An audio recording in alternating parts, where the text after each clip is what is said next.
കുറ്റങ്ങളും കുറവുകളും ക്ഷമിക്കുമെന്ന പ്രതീക്ഷയോടെ ഞങ്ങൾ ആരംഭിക്കട്ടെ. കൂട്ടുകുടുംബം.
ഇവിടെ പിടിച്ചു നിൽക്കണമെങ്കിൽ ഒരൊറ്റ വഴിയോ എന്നാ വഴിയാ?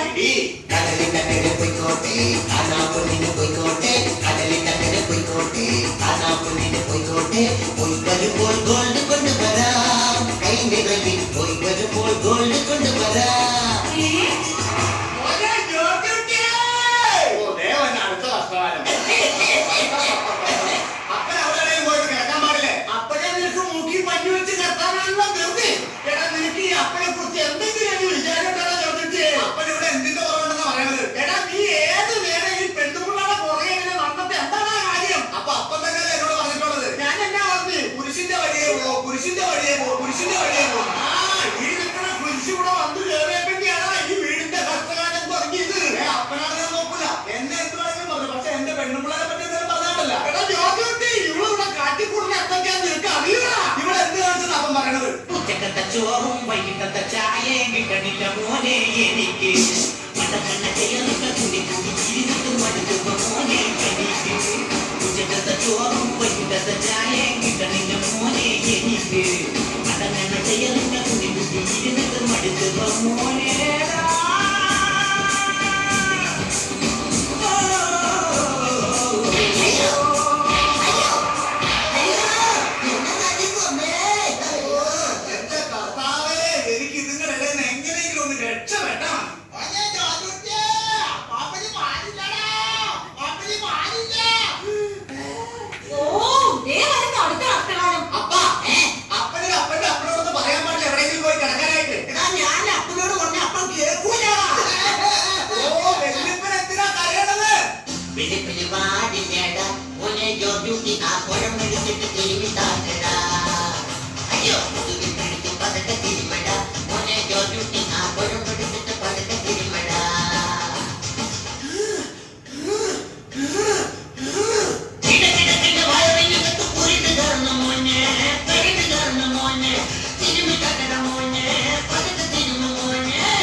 മോനെ ടെലഫോണിന്റെ 3500 ബില്ല് ഒന്ന് തന്നിട്ട് അത് അടക്കണം കേട്ടോ. അപ്പൊ പിന്നെ എന്റെ മോളുടെ ഫീസോ? ഒന്ന് നിർത്തണ്ട, നിങ്ങളെ കൊടുക്കത്ത ഒരു ബില്ല്. ഓ വല്ലാത്തൊരു ബില്ല്, ബില്ല് കൊല്ലാക്കൊലയും ബില്ല്, വല്ലാത്തൊരു ബില്ല്, ബില്ല് കൊല്ലാക്കൊലയും ബില്ല്, വല്ലാത്തൊരു ബില്ല്, ബില്ല് കൊല്ലാക്കൊലയും ബില്ല്. ഉടട്ടി ഉടട്ടി ഉടട്ടി ഉടട്ടി ഉടട്ടി ഉടട്ടി ഉടട്ടി ഉടട്ടി ഉടട്ടി ഉടട്ടി ഉടട്ടി ഉടട്ടി ഉടട്ടി ഉടട്ടി ഉടട്ടി. ദേ, നിങ്ങൾ ബില്ല് അടച്ചാലും കൊള്ളാം, അടച്ചില്ലെങ്കിലും കൊള്ളാം. എനിക്ക് ഞാൻ പറഞ്ഞ സാരി വാങ്ങി തരണം. കൊല്ലില്ല. ആ സാരി മേടിക്കാൻ എനിക്ക് ജീൻസും ടീഷർട്ടും എന്തായി മേടിക്കണം. പാപ്പന്റെ കൈയുടെ കാര്യം എന്തായി? അയ്യടാ, ദയ്യാമാറായ മുതുക്കളവനാ ഇനിയിപ്പോ hair dye. ദേ വന്നോളെ. ഡൈയും ടീയും ഒന്നും മേടിക്കണ്ട. നീ എനിക്കൊരു ഷൂസും ഒരു ബർമുഡയും ഒരു തൊപ്പിയും മതി. ദേ കർത്താവേ, ഡൈ മേടിച്ചില്ലെങ്കിൽ ഞാനിപ്പോ ചത്തുപോകുവേ. അങ്ങനെ ഈ കമ്പോട്ടിലെ കാശ് കൊണ്ട് നിങ്ങൾക്ക് അതും ഇതൊന്നും മേടിക്കാതെ. എനിക്ക് വേണം കുറെ സാധനങ്ങള്. അവള് പറഞ്ഞാലും കാര്യമുണ്ട്.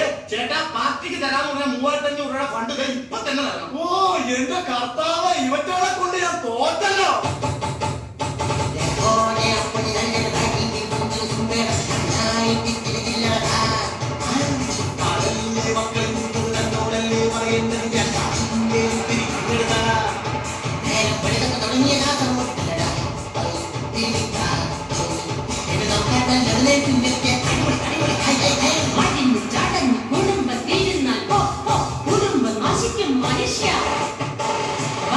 പിന്നാലെ ജീവിച്ച് തുണങ്ങി നടന്നോ? നീ ആ പറഞ്ഞത് ശരിയായി.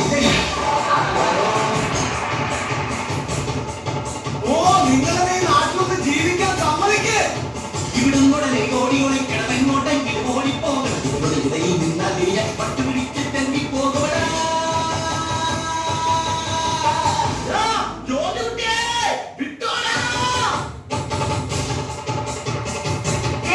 നിങ്ങൾ എവിടെ പോയാലും എനിക്ക് സാരി വാങ്ങി തരാൻ നിങ്ങളെ ഞാൻ വിടത്തില്ല.